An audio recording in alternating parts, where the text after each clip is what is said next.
ഗണപതി പപ്പ പറയ മംഗൾമൂർത്തി.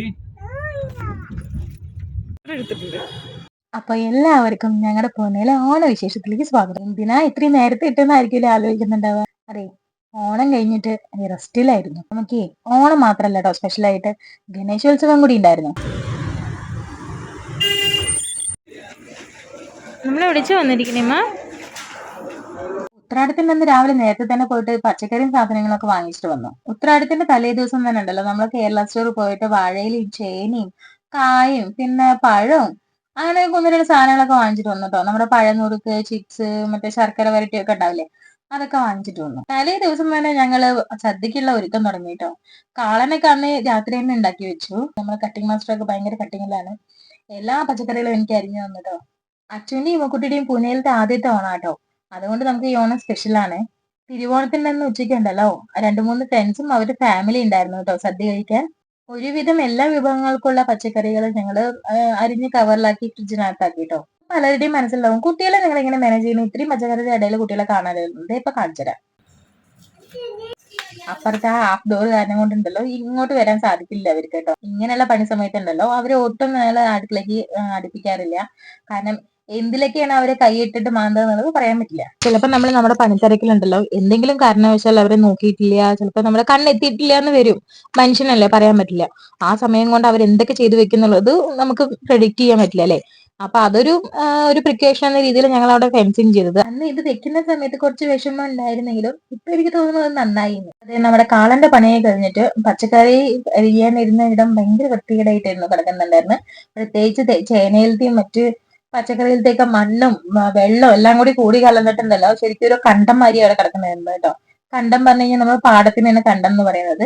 അപ്പൊ അങ്ങനെ ഇരുന്ന് കിടക്കുന്നത്. പിന്നെ ഞാൻ പെട്ടെന്ന് എടുത്തെടുത്ത് ക്ലീൻ ചെയ്തു, വൃത്തിയാക്കി വെച്ചിട്ട് ഒരു 12 മണിക്ക് മുമ്പ് ഞാൻ കിടന്നു കേട്ടോ. നമ്മള് പച്ചക്കറി അരിഞ്ഞിലുണ്ടല്ലോ കുറച്ച് കഷ്ണങ്ങൾ കൂടിപ്പോയി കേട്ടോ. അത് കുഴപ്പമില്ല, നമ്മളത് മാനേജ് ചെയ്തു. പിന്നെ അതുപോലെ തൈര് നമ്മൾ വാങ്ങിച്ചതുണ്ടല്ലോ കുറച്ച് പുളി കമ്മിയായി പോയി. അത് കാളനിലേക്കൊന്നും ഇങ്ങോട്ട് സെറ്റ് ആയില്ല. പിന്നെ ഞാൻ അടുക്കളയൊക്കെ തൂത്ത് തുടച്ച് വൃത്തിയാക്കിയിട്ടുണ്ടല്ലോ. നാളേക്കുള്ള മസാലക്കറിക്കുള്ള പച്ചക്കടലയും പിന്നെ അതുപോലെ ഓലൻ നമ്മള് വെള്ളപ്പയറിട്ടിട്ട് വെക്കും. അതിലേക്കുള്ള വെള്ളപ്പയറൊക്കെ കുതിർത്താനൊക്കെ ഇട്ടിട്ട് നേരെ കിടക്കാൻ പോയി കേട്ടോ.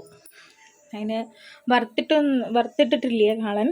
ഇനിയിപ്പോൾ നാളെ പുളി നോക്കിയിട്ട് പുളി ഉപ്പൊക്കെ നോക്കിയിട്ട് കുറച്ചും കൂടി വേണമെങ്കിൽ പുളി നമ്മൾ കുറച്ചും കൂടി മോരൊക്കെ ഒഴിച്ചിട്ട് ഒന്നും കൂടി തിളപ്പിച്ചിട്ട് അതിനകത്ത് വറുത്തിടാമെന്ന് വിചാരിക്കുന്നുണ്ട്. അങ്ങനെയാണ് വിചാരിച്ചിരിക്കുന്നത്. അപ്പോൾ സമയം 12 മണി. Happy Onam, happy Thiruvonam. അതെ, സമയം 12 മണി. അപ്പോൾ ഞാൻ പോയി കിടക്കട്ടെ. പിറ്റേ ദിവസം തിരുവോണത്തിന് അന്ന് 5 മണിക്കെങ്കിലും എണീക്കണമെന്ന് വിചാരിച്ചിട്ടോ. പോയി 5:30. ഞാൻ കിടന്ന ശേഷം വോമിറ്റിംഗ് ടെൻഡൻസി ഉണ്ടായിരുന്നു. പിന്നെ അവൻ കുറച്ച് വോമിറ്റ് ചെയ്തു. കാരണം കഫ് കുറച്ച് കൂടുതലായിരുന്നു. അവൻ ചുമച്ചിട്ടുണ്ടല്ലോ കുറച്ച് ഛർദ്ദിച്ചു. പിന്നെ അത് വൃത്തിയാക്കി കിടക്കുമ്പോഴേക്കും സമയമായി കേട്ടോ. രാവിലെ ഒരു 10 കഴിയുമ്പോൾ തന്നെ നമ്മുടെ സദ്യവട്ടമൊക്കെ ഒരുങ്ങിട്ടോ. പിന്നെ ഞാൻ പോയി കുളിച്ച് കുട്ടികളൊക്കെ റെഡിയാക്കി. പിന്നെ അവരെ കുളിപ്പിച്ചില്ല അന്നത്തെ ദിവസം. വെറുതെ ഒന്ന് മേലൊക്കെ ഒന്ന് തുടച്ച് വൃത്തിയാക്കി ഡ്രസ്സൊക്കെ മാറ്റി കൊടുത്തു കേട്ടോ.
നമ്മുടെ ഫ്രണ്ട്സ് ഒക്കെ വന്ന് സദ്യയൊക്കെ അടിപൊളിയിൽ കഴിച്ചിട്ട് അവര് റെസ്റ്റ് ചെയ്യാനിരുന്നു. അപ്പോഴേക്കും നമ്മള് കഴിക്കാനിരുന്നു കേട്ടോ. അതിന്റെ ഇടയിൽ പ്രിയ എന്തോ റിച്വൽസ് ഉണ്ടായിരുന്നു ചെയ്യാൻ, അതൊക്കെ ചെയ്തിട്ടുണ്ടായിരുന്നു. പിന്നെ അതിനുശേഷം ഞങ്ങളും സദ്യയൊക്കെ കഴിച്ചിട്ട് പിന്നെ ഞങ്ങൾ എല്ലാരും കൂടി അങ്ങനെ കുറച്ചേരം ഇരുന്ന് വർത്താനൊക്കെ പറഞ്ഞിട്ട് പിന്നെ പിരിഞ്ഞു. കുക്ക് ചെയ്യാനുള്ള അടുപ്പും 2-3 പാത്രങ്ങളൊക്കെ പ്രിയയുടെ അവിടെ നിന്ന് എടുത്തോട്ടെ, വലിയ പാത്രങ്ങള്. പിന്നെ കുറച്ച് പായസവും കുറച്ച് കറികളൊക്കെ നമ്മുടെ നെയ്ബേഴ്സിനും നമ്മുടെ ഫ്ലാറ്റിലുള്ള കുറച്ച് പേരൊക്കെ കൊടുത്തു കേട്ടോ. ഗണേശോത്സവത്തിന്റെ വിശേഷങ്ങളും കുറച്ച് ഞങ്ങളുടെ വിശേഷങ്ങളൊക്കെ ആയിട്ട് അടുത്ത വീഡിയോയിൽ കാണാം.